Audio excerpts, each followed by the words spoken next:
Jacksonville Jaguars fans, good morning and welcome in to Duval Daily presented by GenJag.com. I'm Jordan DeLugo. Thank you so much for being here. Thursday, March 6th. Topic at hand today is a topic we have been talking about for the last several days, quite frankly. Jacksonville Jaguars and their wide receiver room.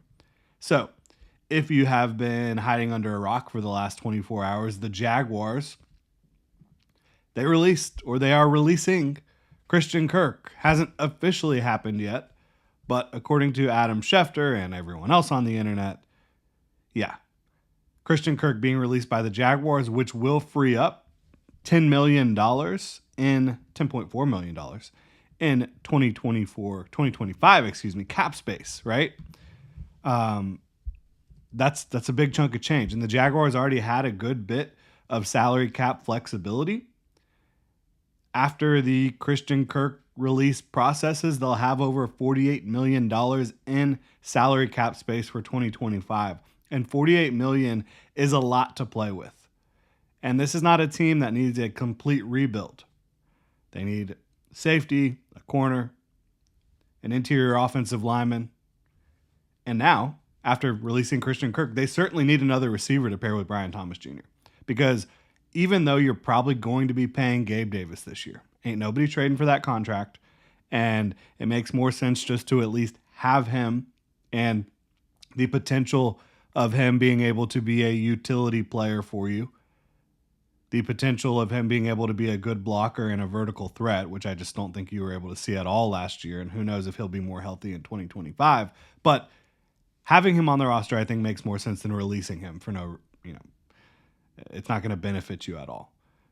Still, having him on the roster should not prevent you from trying to upgrade your receiver spot. And I think the Jaguars should be looking for someone who has some inside-outside versatility. I also think they should be looking to add receiver in the draft. Absolutely do. And if you go sign someone that's, a starting receiver, upper echelon starting receiver, I don't think you're drafting someone in the first couple of rounds. But I think you could draft someone late day 2, early day 3 to develop. And I know that a lot of folks think this is a down receiver year. I don't think that way at all in the NFL draft. All this to say, it's kind of just setting the stage. Could Chris Godwin be the fit for the Jacksonville Jaguars at receiver and free agency? Because there's all this talk, I know, all this talk about trading for Cooper Kupp, trading for DK Metcalf. I think the most prudent option would be to sign someone that you don't have to give up draft capital for. The Buccaneers have made it clear they're not franchise tagging Chris Godwin. They can't do so anymore. The deadline has passed. So if I'm Chris Godwin, I'm at least letting myself hit free agency and seeing what's out there. Right? At this point, I mean, there's no point in him signing a deal before the start of legal tampering period. He should definitely be looking to see what he can do to maximize his number. Because this could be the last really big deal that Chris Godwin gets. And even though he is coming off of a dislocated ankle, still a great football player. 29 years old, just turned 29. Coming off, before he got injured, maybe the best season of his career. Why does he make so much sense for the Jaguars? A, it's a quick move. Tampa to Jacksonville. All you got to do is ask your buddy, Liam Cohen, who was coaching you to, again, maybe your best season before you got injured. One of your best seasons. In 7 games, Chris Godwin racked up 576 yards and 5 touchdowns receiving for the Buccaneers. 11.5 yards per catch, lining up a lot from the slot.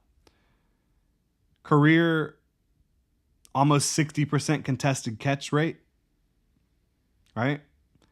He was picking up a good amount of yak last year as well. 7 yards after catch per reception. So I think Liam Cohen knows how to use Chris Godwin to a T. B, the Jaguars have the money to spend at receiver. C, skill set wise, again, someone who can align in the slot, but also out wide. His career slot percentage is 54.9. His slot percentage last year was 62%. So I think that aligns a lot with what the Jaguars could be looking for to maximize this offense, to pair with Brian Thomas Jr. BTJ, he can line up in the slot a good amount as well. So you have two guys here in Chris Godwin and Brian Thomas Jr. that would play off of each other very well. Brian Thomas Jr. being more of the vertical threat, but can do a little bit of everything. And Chris Godwin being more of the underneath threat, but again, can do a little bit of everything. Chris Godwin will block for you as well in the screen game. I can just see it now. Chris Godwin lined up in the slot, Brian Thomas Jr. out wide receiver screen. Chris Godwin getting out there and leading the way with maybe Britton Strange, right, for Brian Thomas Jr. I think that makes a lot of sense. And 29 years old, he's never had a bad year in his career. Never had a bad year in his career. And I think he had a little bit of an injury-prone label at one point, but I think that's overblown completely. I mean, since 2019, this was the first year that he didn't have over 114 targets. So he has been very, very, very productive for the Tampa Bay Buccaneers. Will they make a push to retain him? Yeah, I'm sure they will. But the Jaguars have the ability to throw out some pretty darn big numbers for Chris Godwin. I would not be against it. I would not be against it one bit because I think he's still in his prime. I think he's a fit with the offense, with what Liam Cohen's going to do, with what Brian Thomas Jr.'s skill set is. He's got the familiarity. But that wouldn't stop me. Personally, that wouldn't stop me from going and getting a wide receiver on day 2. Will it stop the Jaguars from doing that? I don't know how they'll play it out. But I would still be looking for a top talent at wide receiver in this upcoming draft class.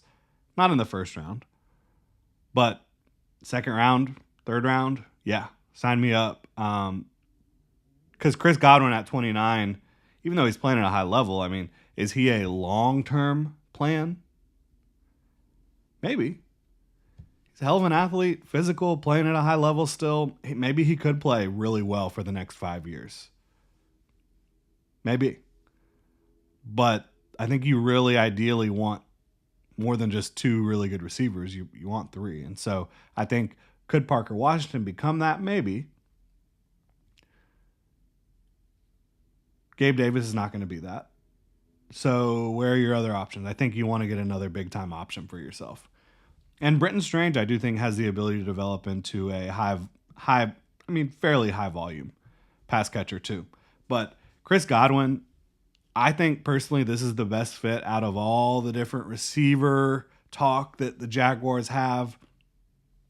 He replaces what you just released and upgrades it, enhances that position in a big way. As much as I love Christian Kirk, Chris Godwin is a much, much better football player. Now, how much would he cost? I'd be willing to go up to $30 million for Chris Godwin. Do I think he'll cost that much? I'm not sure. You look at the wide receiver contracts around the league. Who got signed last year, right? I mean, Amon-Ra St. Brown got a $30 million deal. Is Chris Godwin in that level of that range of player? I think so, but he is older than Amon-Ra and coming off an injury. Amon-Ra is 25 or 26. Brandon Ayuk, 27 years old, got the $30 million contract. It's interesting. I think it would be somewhere in between 25 and 30 million, maybe 30 million. With the Jaguars' current cap situation and the rising cap every year, I would do that. And again, it's not $30 million against the cap this year. You're not eating up, a big chunk of your cap this year. You're probably looking, if you sign him to a $30 million deal,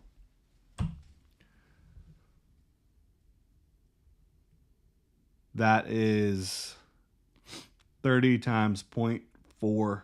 The Jaguars usually 40% of the average annual value of the contract is the year one cap hit. Let's say you sign him to a 3-year deal worth $30 million a year. That's $90 million total.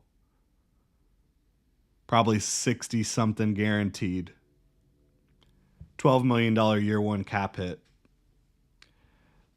That's basically exactly just a little bit more than what you gained from releasing Christian Kirk. You're basically back at the same spot, but you've added Chris Godwin, who is a Pro Bowl caliber player. I'm here for it. 100% here for it.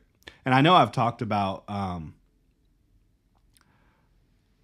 prioritizing getting cheap receivers in the draft because of the value that presents. And I still am here for that, as I've told y'all. But if you want to win right now, if you want to maximize Trevor Lawrence right now, I think Chris Godwin makes a ton of sense. Let me know what y'all think in the comment section below. If you enjoy the content, please like and subscribe. Y'all have a good one.